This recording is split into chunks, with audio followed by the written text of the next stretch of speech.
പിതാവിൻ്റെയും പുത്രൻ്റെയും പരിശുദ്ധാത്മാവിൻ്റെയും നാമത്തിൽ ആമേൻ.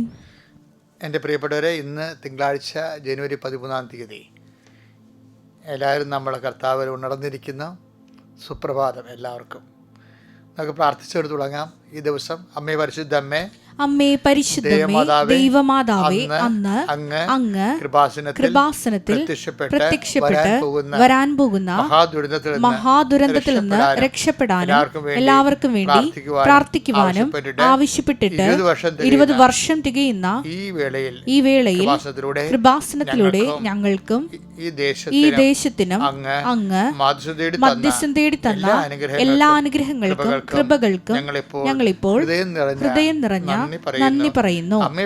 അമ്മേ പരിശുദ്ധമേ ജപമാല മാതാവേ, സകല കൃപാസനം പ്രാർത്ഥനകളോടും ചേർത്ത് ഞങ്ങളിപ്പോൾ പ്രാർത്ഥിക്കുന്ന ഈ കുടുംബത്തിന്റെ പ്രത്യേക നിയോഗം, പ്രത്യേക പ്രാർത്ഥന ആവശ്യങ്ങൾ ഏറ്റുപറയുക.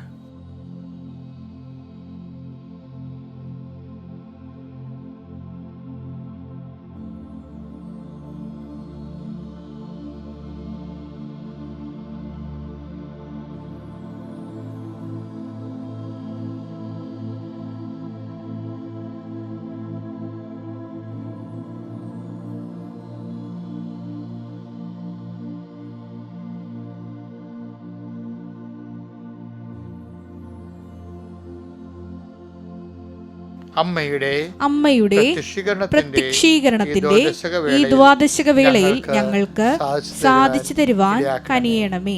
ആമേൻ. വിശ്വാസ പ്രമാണം. സർവശക്തനായ പിതാവും ആകാശത്തിന്റെയും ഭൂമിയുടെയും സൃഷ്ടാവുമായ ദൈവത്തിൽ ഞാൻ വിശ്വസിക്കുന്നു. അവിടുത്തെ ഏകപുത്രനും ഞങ്ങളുടെ കർത്താവുമായ ഈശോമിശിഹായിലും ഞാൻ വിശ്വസിക്കുന്നു. ഈ പുത്രൻ പരിശുദ്ധാത്മാവിനാൽ ഗർഭസ്ഥനായി കന്യകാമറിയത്തിൽ നിന്ന് പിറന്ന് പൊന്തിയോസ് പീലാത്തോസിന്റെ കാലത്ത് പീഡകൾ സഹിച്ച് കുരിശിൽ തറയ്ക്കപ്പെട്ട് മരിച്ച് അടക്കപ്പെട്ട് പാതാളങ്ങളിൽ ഇറങ്ങി മരിച്ചവരുടെ ഇടയിൽ നിന്ന് 3-ാം നാൾ ഉയർത്ത് സ്വർഗത്തിലേക്ക് എഴുന്നള്ളി സർവശക്തിയുള്ള പിതാവായ ദൈവത്തിന്റെ വലതുഭാഗത്തിരിക്കുന്നു. അവിടെ നിന്ന് ജീവിക്കുന്നവരെയും മരിച്ചവരെയും വിധിക്കുവാൻ വരുമെന്നും ഞാൻ വിശ്വസിക്കുന്നു. പരിശുദ്ധാത്മാവിലും ഞാൻ വിശ്വസിക്കുന്നു. വിശുദ്ധ കത്തോലിക്കാ സഭയിലും പുണ്യവാന്മാരുടെ ഐക്യത്തിലും പാപങ്ങളുടെ മോചനത്തിലും ശരീരത്തിന്റെ ഉയർപ്പിലും നിത്യമായ ജീവിതത്തിലും ഞാൻ വിശ്വസിക്കുന്നു. ആമേൻ. സ്വർഗ്ഗസ്ഥനായ ഞങ്ങളുടെ പിതാവേ, അങ്ങയുടെ നാമം പൂജിതമാകണമേ. അങ്ങയുടെ രാജ്യം വരണമേ. അങ്ങയുടെ തിരുമനസ് സ്വർഗത്തിലെ പോലെ ഭൂമിയിലും ആകണമേ. അന്നു വേണ്ടുന്ന ആഹാരം ഇന്ന് ഞങ്ങൾക്ക് തരണമേ. ഞങ്ങളോട് തെറ്റ് ചെയ്യുന്നവരോട് ഞങ്ങൾ ക്ഷമിക്കുന്നത് പോലെ ഞങ്ങളുടെ തെറ്റുകൾ ഞങ്ങളോടും ക്ഷമിക്കണമേ. ഞങ്ങളെ പ്രലോഭനത്തിൽ ഉൾപ്പെടുത്തരുതേ, തിന്മയിൽ ഞങ്ങൾ രക്ഷിക്കണമേ. ആമേൻ. നന്മ നിറഞ്ഞ മറിയമേ, സ്വസ്തി. കർത്താവ് അങ്ങയുടെ കൂടെ സ്ത്രീകളിൽ അങ്ങ് അനുഗ്രഹിക്കപ്പെട്ടവളാകുന്നു. അങ്ങയുടെ ഉദരത്തിൻ ഫലമായി ഈശോ അനുഗ്രഹിക്കപ്പെട്ടവനാകുന്നു. പരിശുദ്ധ മറിയമേ, തമ്പുരാന്റെ അമ്മേ, പാപികളായ ഞങ്ങൾക്ക് വേണ്ടി ഇപ്പോഴും ഞങ്ങളുടെ മരണസമയത്തും തമ്പുരാനോട് അപേക്ഷിക്കണമേ. ആമേൻ. എൻ്റെ പ്രിയപ്പെട്ടവരെ, നമ്മളെ ഇന്നത്തെ പ്രാർത്ഥനകൾ ശരിക്കും പറഞ്ഞാൽ ഈ പ്രാർത്ഥനയും ഇന്നത്തെ ആഹാരമാണ്. ശരിക്കും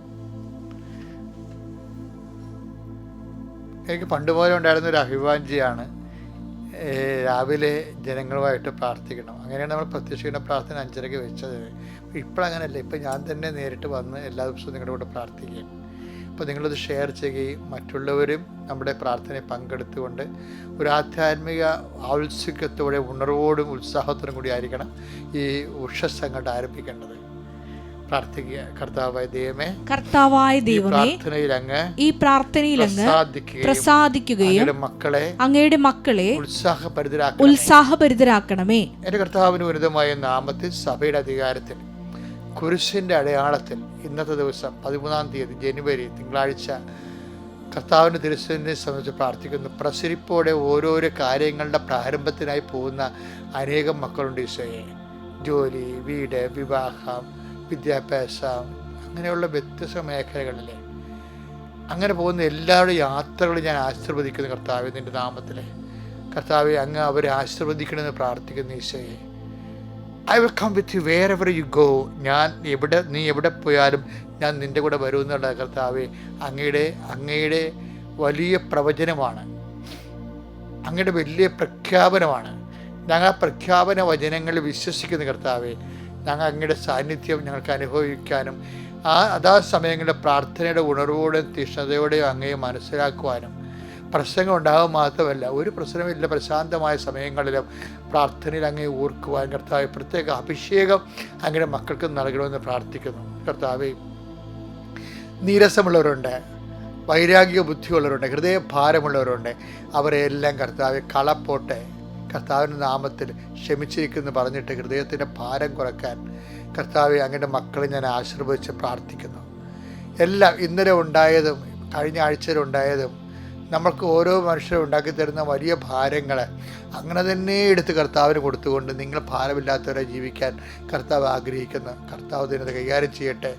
ചില കാര്യങ്ങൾ എങ്ങനെ തലപ്പുകഞ്ഞ് ആലോചിച്ചിട്ടും നമുക്കൊരു എത്തുംപിടിയും കിട്ടണില്ല. നിങ്ങളത് പരിശുദ്ധ അമ്മയ്ക്ക് കൊടുക്കുക. അമ്മ കൈകാര്യം ചെയ്യട്ടെ. എന്നിട്ട് നിങ്ങൾ ദൈവത്തിൻ്റെ കാര്യം ചെയ്തുകൊണ്ട് നടക്കുക. അവൻ പറയണ പോലെ ജീവിച്ചുകൊണ്ടും ചെയ്തുകൊണ്ടും നടക്കുക. അപ്പോൾ ദൈവം നമ്മുടെ കാര്യം ദൈവത്തിൻ്റെ രീതി അനുസരിച്ച് ക്രമീകരിക്കും. ഒരു സംശയമില്ലാത്ത കാര്യമാണത്. അതായത് ഒരു കാരണം, അതായത് ദൈവത്തിൽ ആശ്രയിക്കുന്നവനും എന്തിനും ഏതും ദൈവത്തിൽ ആശ്രയിച്ച് ശരണം വെച്ച് പ്രാർത്ഥിക്കുന്നവനും ഏത് തരം ദുരിതത്തിൽ ചെന്നാലും ദൈവം അവനെ രക്ഷിക്കും. കർത്താവ് നമ്മൾ പറഞ്ഞിട്ടുണ്ടല്ലോ, ലോകത്തിലായിരിക്കും ഞങ്ങൾക്ക് ഞെരുക്കങ്ങളുണ്ടാവുമെന്ന്. അത് കർത്താവിനും ആ ഞെരുക്കങ്ങളുണ്ടായി, മാതാവിനും ആ ഞെരുക്കങ്ങളുണ്ടായി, ഔസേപ്പിതാവിന് കൂടുതലും ഞെരുക്കങ്ങളുണ്ടായിരുന്നു. നമ്മളിന്ന് വായിക്കുന്നത് ആ ഒരു ഭാഗമാണ് വായിക്കുന്നത്. അപ്പം അങ്ങനെയുള്ള എല്ലാ ഞെരുക്കങ്ങളിരിക്കുന്നവരമ്മേ, പരിശുദ്ധമ്മേ, ഈ പ്രാർത്ഥനയുടെ സമയത്ത് അവരെ നീ അനുഗ്രഹിക്കണം. തങ്ങൾക്ക് ആരുമില്ല, ആരും ഞങ്ങൾ തിരക്കണില്ല, ആരും ഞങ്ങൾ അന്വേഷിക്കുന്നില്ല, ഒന്ന് വിളിച്ചു പോലും ചോദിക്കണില്ലെന്ന് വെച്ചുകൊണ്ട് നെടുവീർപ്പിട്ട് സങ്കടപ്പെടുന്നവരുണ്ട്.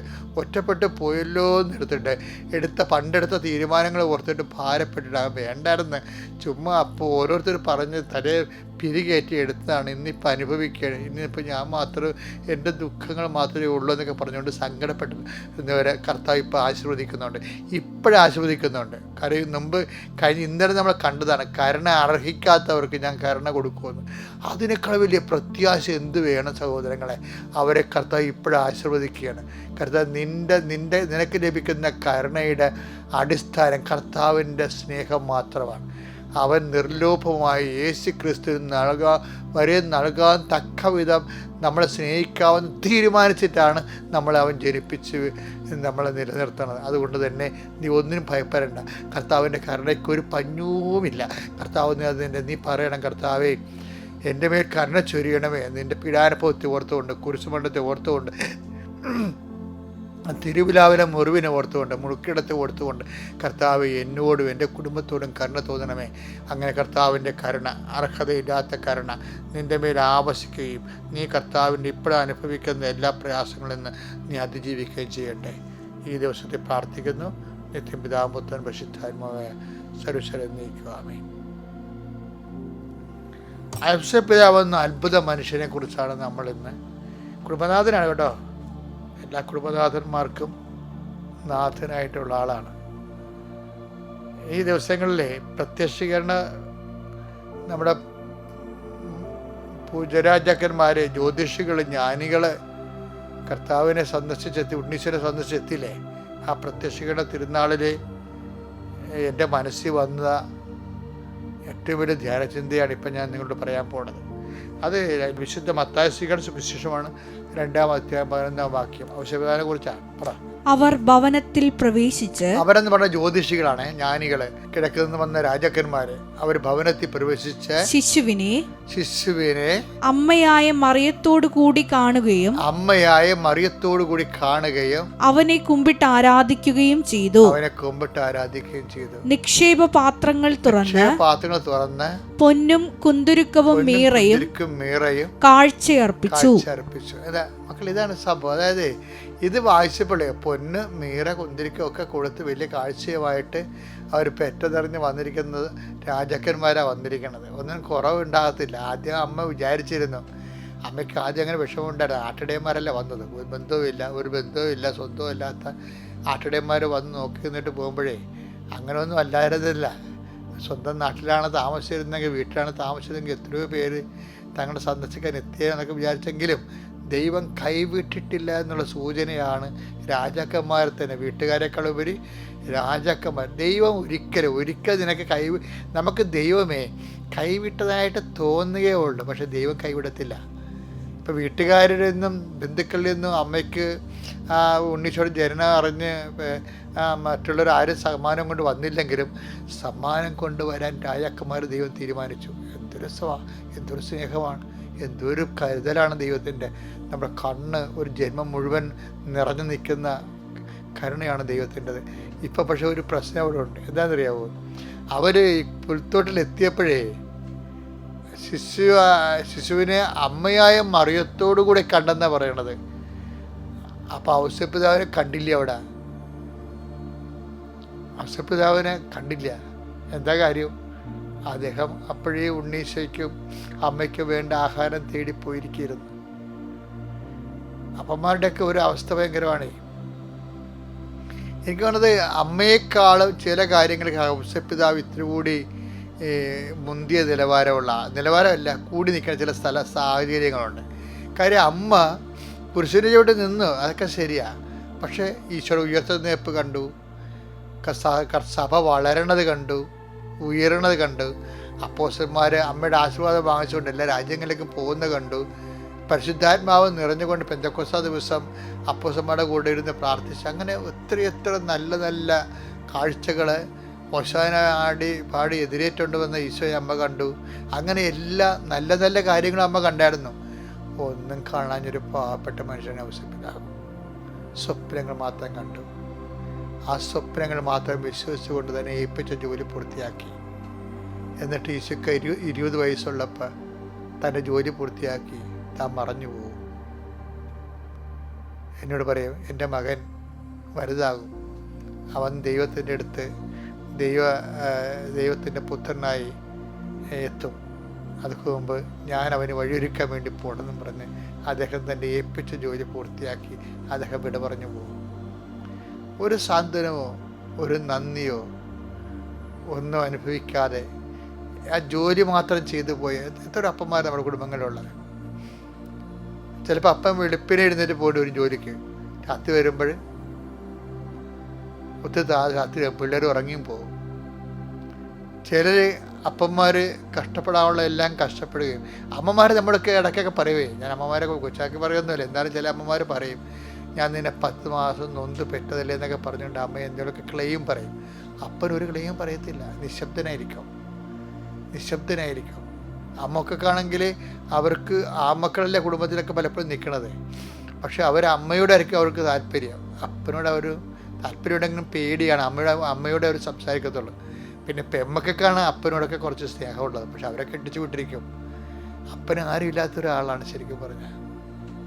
എല്ലാം ദൈവത്തിന് വേണ്ടി ചെയ്യുന്നൊരു മനുഷ്യൻ.